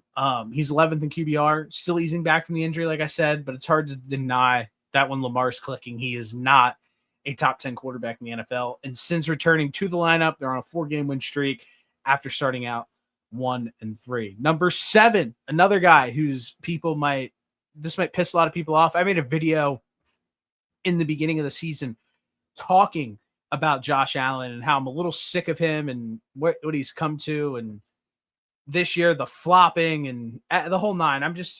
It's hard to like Josh Allen right now. He used to be like that fun, like everybody loves him. He's on the come up. Now he's been here for a while and he's a little bit annoying. Like the tuxedos seem a little bit kind of fucked up type of vibe. He has 2,700 yards, 18 touchdowns, 9 interceptions, 5 fumbles. Since entering the league, he actually leads the league in turnovers since 2019. 371 rushing yards, or 2018, 371 rushing yards and 10 rushing touchdowns. That is absolutely ridiculous. Maybe lower on this list based on some past performances, but it feels like, although he has some weeks where he snaps, it does feel a little bit underwhelming so far. So far this year, some of the losses that they had felt like it was all on the offense. And it starts with the Texans, the offense put up 19 points. The loss to the Dolphins, the offense put up 13 points. The loss to the Falcons put up 14 points. And then the loss to the Patriots, they put up 20. They're losing to non-playoff teams. And obviously the Patriots are firmly first in that division. But the Texans obviously have some question marks if they're going to be a playoff team. The Dolphins are out of it, and the Falcons are out of it as well. So those performances against those subpar teams, I think you got to hold it against Josh Allen a little bit based on the past standard that we have held him up to, a past MVP, the whole 9. At number 6, I'm going to go Jared Goff. 2,800 yards, 23 touchdowns, 5 interceptions. This is the face of consistency. It's a little boring. He's a statue in the pocket. But he's somebody that does this now every single season. He's done it with the Rams. He's done it with the Lions as well. He always is able to lead a top offense in the league. He always has the stats. Some people would say he's a little bit underrated. I think that he's perfectly rated. I think he has a very safe floor, and he provides that floor every single season. So I have Jared Goff at 6. Cracking in to the top 5, I'm going to go Sam Darnold. 2,800 yards, 19 touchdowns, 10 picks, 69.2 QBR. That's 6th in the NFL. The offense that he is leading this season, and this is the reason why he's so high up on the list, is he scored 6 30-point games this season. 3 of those 30 points have come in the first half. He's been absolutely balling out. He's completely unlocked JSN to be a undoubted superstar in the NFL. So I have Sam Darnold here, which a move that I slept on this offseason was the Seahawks acquiring him. He's proven that that move was the right move and probably even more. So shout out Sam Darnold, who I have at number 5. At number 4, I have Patrick Mahomes. What he does for the Kansas City Chiefs on a week-to-week basis, where it is Patrick Mahomes, please bail us out. The offense stinks. It's not innovative. They have no run game. The play caller and Andy Reid and Matt Nagy seem to have kind of been checked out over the last 2 seasons, where they're not doing anything of substance. I know this past week, Tony Romo really got on Patrick Mahomes for not progressing through his reads, getting the ball away really quick, but it just seems like what's expected of Mahomes and what he has to do on a week-to-week basis. Nobody else in the league is asked to do that, and he's able to deliver every single time. I think he's playing really well this weekend. He almost has 3,000 this year, He almost has 3,000 yards, second in the NFL in touchdowns at 18 and 7 picks, and he has a 71.9 QBR, which is third in the NFL. At number 3, I have Drake May. 71% completion percentage, 3,100 yards. That's first in the NFL, 21 touchdowns and 6 picks, a 72.7 QBR, which is second in the NFL. He has 300 rushing yards and 2 touchdowns. The reason why the Patriots have turned into a true contender is the elevation of Drake May and who he has become for the New England Patriots. Obviously, you bring Mike Vrabel in, you bring Josh McDaniels in, but that was a big feat to then shake off all the rust that happened last year, although he did show flashes, and to just step up and prove that you're able to be a franchise quarterback, that you can be in these MVP discussions. The reason why he clocks in at 3 and not at number 1 or in the top 2, which I feel like a lot of people would probably have him at 1 or 2 this season, is just strength of schedule. They have played so many cupcakes. Granted, they have delivered on beating those cupcakes, but still at the same time, it's a little mark against them. It's a little tiny mark against them, because if they were going out and beating some of the best teams in the NFL every single week and facing the best teams in the NFL every week, I think you'd have a little bit more of a battle test to Drake May. But for what he's providing this season, it's hard to deny that he hasn't been one of the top performers at the quarterback so far this entire season. So shout out to Drake May. At number 2, we have Dak Prescott, 69% completion percentage, 2,900 yards, 23 touchdowns, 7 interceptions, a 74.0 QBR, first in the NFL. He was without CeeDee Lamb for a few weeks, and in that few weeks, he's turned George Pickens into somebody who was like a borderline, like you didn't really know. He was a star. You didn't know what he could potentially be, to turning him into a bona fide superstar this season and having 2 true number 1 wide receivers, just because of what Dak Prescott is able to do throwing the football. Every offense, every team, no matter what, you drop Dak Prescott into it, it's a top 10 passing offense. You drop him into that offense when he plays for a full season and he's healthy, it's a 9-10 win team all the time. We're about to see that play out this year and see if he can continue that streak. But I kind of like the way that the Cowboys are trending, with their defense getting better, with their offense getting better. And then obviously what Dak's able to do at the line of scrimmage, really take control of the game, be able to throw guys open, be able to just do everything right, it seems like, from the quarterback position. If you like football, you obviously sit there and have to admire what Dak does on a week-to-week basis. He absolutely balls out every single week. So in the NFC East, that win against the Eagles this past weekend made that a little bit tighter and a little bit more interesting, and maybe they can go and make it to the playoffs this season. At number 1, I have Matthew Stafford, 2,800 yards, 30 touchdowns, first in the NFL, and 2 interceptions. Wow. Absolutely ridiculous. Matt Stafford continues to show that if you are a quarterback in this league, and everybody gets so excited about the young guys that come in and automatically dominate, like a Jaden Daniels. But you look at what Jaden Daniels has put out, injury aside, what his output has been on the season this year has been extremely underwhelming. So if you take what he has done and compare it to somebody like a Matt Stafford, who's 37 years old, who had questions if his back was healthy going into the year. So many questions on the table. And to come out and to just be surgical and diabolical every single week with the football and having Tay Adams, having Puka Nacua, having those tight ends, and just looking so crisp and so clean no matter what. In the NFC West, tough competition. I mean, they're the Niners, the Seahawks, having to play those teams and to just continue to look really, really good. Obviously, they have that fluke loss with the blocked field goal at the end to the Eagles, where they go ahead and return that for a touchdown.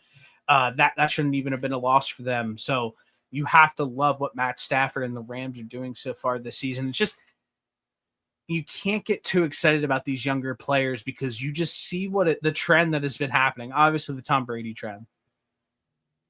Now, obviously, Matt Stafford goes in his mid 30s to the Rams and wins a Super Bowl and is playing at a really high level, even past that, and is the class of the NFC right now. And then you see like a Sam Darnold who's in his late 20s is finally getting his feet under him. Baker Mayfield in his 30, he just turned 30, getting his feet under him.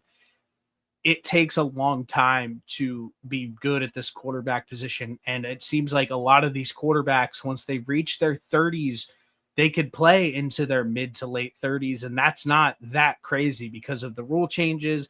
If you're not that mobile of a quarterback, if you actually depend on your mind and your arm and you're able to do that, you're able to play well into your 30s. And Matt Stafford's proving why he's the number one quarterback of the 2025 season so far.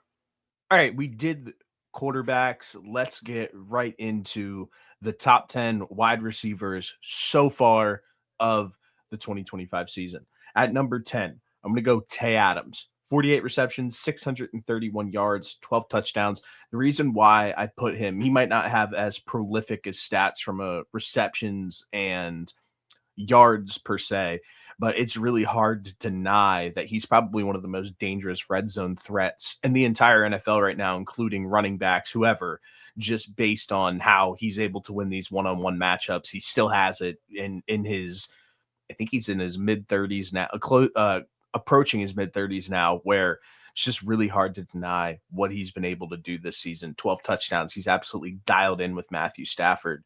So Tay Adams is coming in at number 10. At number 9, this is a legacy award, and it hurts to put him this low on the list, but this guy who I thought was quarterback proof, JJ McCarthy, has completely ruined. And I'm going to go with Justin Jefferson. 60 receptions, 795 yards, 2 touchdowns. JJ McCarthy is the wide receiver killer. Do I think that Justin Jefferson's still a top wide receiver in the NFL? I do, but based off performance so far this year, he's going to be a little bit down on this list. Number 7, a little bit of a curve. This whole list is a little bit of a curveball, but number 7 is number 8, excuse me. Skipped over 8. Number 8, Drake London, 60 receptions, 810 yards, 6 touchdowns. Big physical, has some of the most sure hands in the entire game. Obviously, Michael Penix going down, his knee injury really hurts his season that he was having. He was balling out.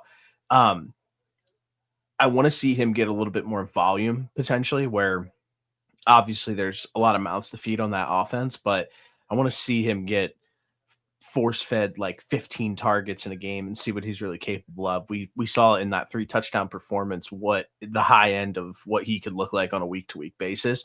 So yeah, Drake London coming in at number 8. At number 7, this is the first curveball, but from a route tree concept, I'd say it's not like as sophisticated, but I'm going to go with Christian McCaffrey. 81 receptions, 785 yards, and 5 touchdowns. How he's doing this out of the backfield position, I mean, how? It is, he's a one of one. I don't think that anybody will ever be able to. There might be a real, I don't even think that's maybe. There's a real possibility that he's going to finish with 100 plus receptions and 1,000 plus yards just receiving on its own this football season. So for somebody to be able to do that, just strictly out of the backfield, I think that just for this 2025 season, he's been one of the best wide receivers so far, just out of the backfield position. At number 6, I'm going to go with Trey McBride, another little bit of a curveball. Obviously, he's a tight end, but what he does out of the tight end position is special. He is a wide receiver out of that position. He has 80 receptions, 797 yards, 7 touchdowns. He's the most complete tight end in the entire game. He's just that good. And for him to finally be in a position where he's just getting force fed. Obviously, the Cardinals are tanking and have Jacoby Brissett in, and their game plan is to throw 50 times a game. He's going to obviously have probably a little bit more inflated stats, but you can see when he gets that volume and what he's capable of. I mean, he's just so nasty, so physical, great hands, great speed. So he's one of my favorite tight ends in the entire game. I probably would have had Brock Bowers on this list if he would have not dudded this season, but that Raiders team as a whole is pretty bad. So Trey McBride is going to represent the tight ends on this list today. Hold on, let me take a sip of coffee here. It's very early morning Thanksgiving. At number 5, I have Puka Nacua. 80 receptions, 947 yards, 4 touchdowns. A high IQ physical tactician from the wide receiver position, where the fact that he fell as late as he did in the draft, like just based off his performance at the combine and his performance in college and his injuries, and just to land with the Rams and then just to automatically become a dude. Like he's the definition of a dude. So he could probably be higher on this list, and I would have no debate with you because he is that good, and he's going to be good, hopefully for a long time. At number 4, this is the model of consistency in the NFL. He's so good year in and year out. That's Amon-Ra St. Brown. 75 receptions, 884 yards, 9 touchdowns. He always shows up no matter what. He's one of my favorite wide receivers to watch in the entire NFL, just because of how smooth he is on every level. And obviously he's always comes out every single season and balls. At number 3, this guy has arrived as a superstar. I give him like the helmet sticker of like being a smooth operator, would probably be the best way to describe it. And that's George Pickens. 67 receptions, 1,054 yards, 8 touchdowns. I mean, talk about somebody who's absolutely arrived. He has the memorable moments from the season so far. If there is a ball, which is a absolute circus catch, and if he comes down with it, it's probably not that surprising. His spectacular catch on Madden is 99. As every single thing that comes his way, if he comes down with it, it's not that shocking. That's just how great he is with how sure of hands he has, and how his focus and ball tracking is just on another level, I think, honestly, compared to anybody else in the entire league. I didn't think George Pickens would be this good, to be completely honest with you, but he is this good. So shout out to George Pickens, another guy that if you would have wanted him higher on this list, I wouldn't have argued with you. At number 2, which probably should have been number 1 on this list, but I went with a different route, and that is bye-bye DK Metcalf. Jackson Smith-Njigba has also arrived as a superstar in the NFL. Get DK Metcalf out of Seattle. He had absolutely no business being there. He's not that guy.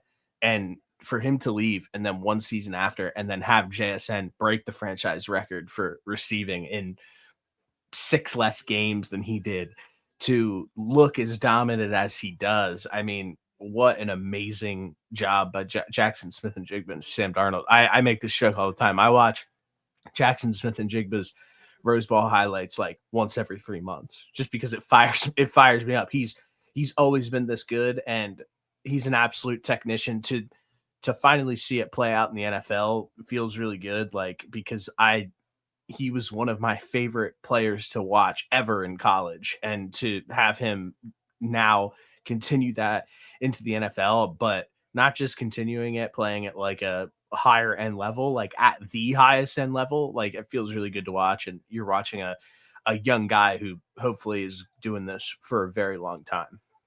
At number 1, this is one that during the Justin Jefferson and Jamar Chase debates, I always lean Justin Jefferson, but just watching Jamar Chase this season, it's really hard to deny that he's not the best wide receiver in the NFL. Right now, his I didn't even say Jackson Smith and Jigba stats, excuse me. 80 receptions, 1,300 yards, and 7 touchdowns. Yeah, I mean, he's going absolutely nuclear this season. That's really all there is to it. At number 1, as I was saying, I always lean towards Justin Jefferson in those wide receiver debate discussions. I was like, he's just like a more, I don't know what it was. I just like Justin Jefferson a little bit more.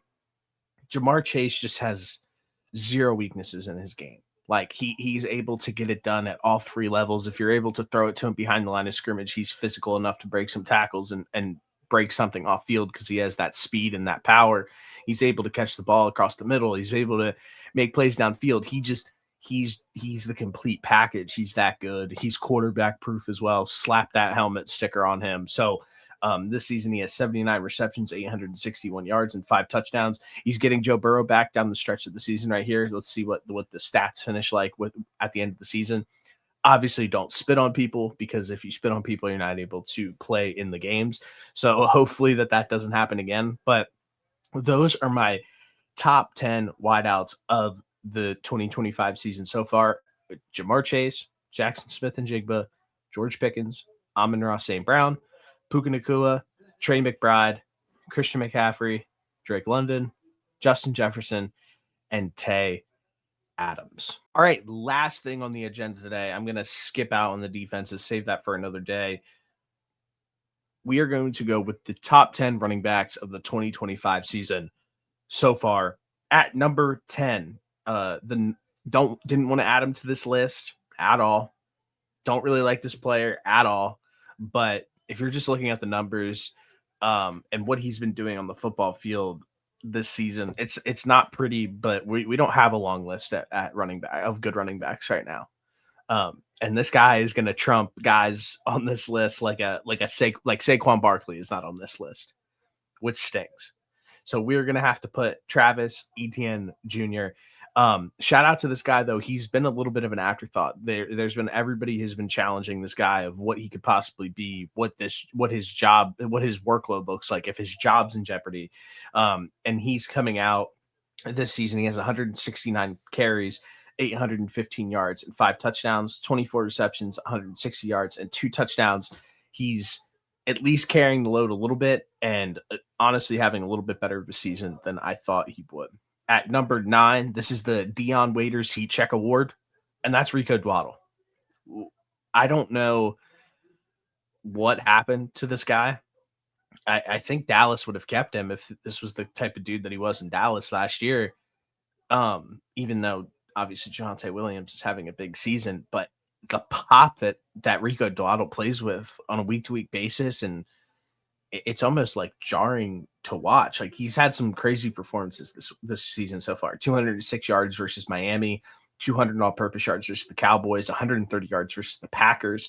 He's got 174 carries, 871 yards, and 5 touchdowns, 27 receptions, 233 yards, and a touchdown in about 8 games. I know that he had a light workload last week, but he snatched that job from Chuba Hubbard, and it's insane because I thought that guy was like okay last season with the Cowboys. He had 1,000 yards on the ground, obviously, but he just looks like a different beast. So the Dion Waiters Heat Check Award coming in at number 9, and that is Rico Dwaddle. At number 8, another legacy award here, kind of similar to what the Tay Adams is, but Tay is having a way better season in my opinion. He looks like he has a little bit more juice, and that's Derrick Henry. He has 187 yards, 187 carries, 871 yards rushing, 6 touchdowns, 13 catches, 98 yards. Obviously not the definition of receiving back at all. But this is the first year where, yes, he has decent yards, but if you just watch Derrick Henry like on a week-to-week basis, he just doesn't have the same juice in his legs as he did in the past. Obviously, he had 2 massive fumbles to start the season where, I mean, he doesn't have those. The Ravens are in a way different spot right now. They're not fighting for a playoff spot the way that they are right now. So a little bit interesting that he has had so many struggles so far this season with fumbles, and obviously he doesn't look like the same player as he has in the past, which is inevitable. He's older. I'm not saying that, but I've always been trying to fade the Derrick Henry fall off in fantasy, let's say, for the last like 4 years. So I just haven't taken him. And I've been wrong every single time, but this is the year where it's like, okay, he might be slowing down a little bit here. Hold on, let me take a sip of coffee here. Okay. Number 7. This is the true bell cow on this list, which we needed one. Because David Montgomery was probably that bell cow last year, and that is Javonte Williams. 181 carries, almost 900 yards, 8 touchdowns, 28 receptions, 100 yards, and 1 touchdown. What a bounce back year from Javonte Williams. I don't think if you told anybody that Javonte would be looking this spry and having this good of a season with the Dallas Cowboys, I just think everybody would be like, nah, like you're wrong. Even in fantasy going into the season, he went late. He was going around the same time as like Miles Sanders. Everybody was like, Jaden Blue will take over that backfield by week 5 or whatever. Not happening. Javonte's got a firm grip on this starting job. He's playing really well. He's great in pass protection. He's great at being a bell cow running back. Obviously, he's had some fumbles this year, but everybody does. But the bounce back year that he's had compared to what we thought Javonte Williams was, I'm happy that he finally got fully healthy. I'm happy that he looks this good. So shout out Javonte Williams for coming in at 7 on this list. At number 6 is James Cook. 199 carries, 1,084 yards, 8 touchdowns, 24 receptions, 200 yards, and a touchdown. It seems like the only time that the Bills are dominant this season is when James Cook is really cooking. When James Cook is in his zone, making plays, making explosive runs, the Bills look absolutely unstoppable. James Cook is just absolutely, again, like I didn't think that the one season he had like a really down tick of 2 seasons ago, he had like no touchdowns. Then he had a big uptick of touchdowns. And then this season it was like, okay, let's see what happens if he's able to keep up that production. He's been able to keep up that production more. Looks like he's probably on pace to finish with the same amount of touchdowns, like that 16 range as he did last year. So James Cook continuing to get better within his career. He clocks in at 6 on this list. At number 5, absolute lightning in a bottle. He's able to, you could look up in one drive and he could completely transform his entire game. And that's Devon Achane. He has 164 carries, 900 yards, 5 touchdowns, 54 receptions, almost 400 yards and 4 touchdowns. He can literally turn it on at any time. And it's scary. Like he could break an explosive run at any point in the game and it wouldn't be shocking in any way, shape, or form. It's interesting to watch because he is so small, and he's a middle round pick, but he has delivered so far in Miami and he's a really good player. So shout out to Devon Achane. At number 4, Bijan Robinson. He probably has the cleanest game on this list, in my opinion. He just looks so smooth whenever he plays, like better than anybody else. He's 172 carries, 853 yards, 4 touchdowns, 49 receptions, 543 yards, and 2 touchdowns. Unfortunately, we're going to have to watch Bijan Robinson on a bad Falcons team for the next decade. So, Bijan, I'm sorry. Keep balling out and doing your thing. At number 3, he almost has 1,600 all-purpose yards on this entire season. Realistically, he should probably be first, but I'm not going to go that far. He has single-handedly saved this 49ers offense and made it relevant and made them be able to win games during this injury-plagued season, and that's Christian McCaffrey. I mean, he has almost 800 yards rushing, 7 touchdowns, 81 reception, almost 800 yards receiving, and 5 touchdowns. Who's doing it like that out of the backfield? It's just there's one guy on that list, and that's Christian McCaffrey. We talked about it on the receivers list as well. What he's been able to do this season has been nothing short of impressive. So Christian McCaffrey bounce back season after the injury. He's an offensive player of the year candidate. I think that's probably his award to lose at this point. I don't think people have like realized that yet. Even when you put up his stats against like in JSN, who probably people feel that should be offensive player of the year category. I mean, he's got way more total all-purpose yards than him. Christian McCaffrey is legitimately playing out of his mind. And if he keeps it up and the 49ers make the playoffs, I mean, there's got to be at least a slight argument that he's in the MVP discussion just because of what he's been able to do, how the offense has just ran through him time after time, having 30 plus touches in a game and being able to handle that workload throughout the entire course of a season. Christian McCaffrey is definitely high on this list. I should have put him higher, but these two guys in front of him, I think, are deserving. At number 2, we are back to prime Jonathan Taylor, JT, 205 carries, almost 1,200 yards, 15 touchdowns, 32 catches, 250 yards, and 2 touchdowns. When the Colts offense is ticking and Jonathan Taylor is ticking, they are unstoppable. He is unstoppable. He's had multiple big games this season. He's first in yards, first in touchdowns. Looks like he's not going to stop. So to get the real Jonathan Taylor back in those early days of his career when he was like balling out of control, he's back to balling out of control. We're back to prime Jonathan Taylor, another offensive player of the year candidate, because look at what he's been able to do with the Colts and he's the one who is leading them to these heights that they weren't able to reach the past few years just because of how great he's been in the explosive run game. So shout out to Jonathan Taylor coming in at number 2 on this list. At number 1, he has about 50 less carries than these guys at the top of the list, which we just got into, but he has 155 touches, 951 yards, and 10 touchdowns, 48 receptions, almost 400 yards receiving, and 3 touchdowns. Helmet sticker for the best performance on a football field this season versus the Giants. That's 15 carries, 219 yards, 14.9 yards per carry, almost 15 yards per carry during this game, 2 touchdowns on the ground, 11 receptions, 45 yards, and 1 touchdown through the air. And that is Jahmyr Gibbs. Jahmyr Gibbs is playing the running back position better than anybody this season. He's so dominant. He's so fast, and I love watching him on a week-to-week basis. He's so fun to watch.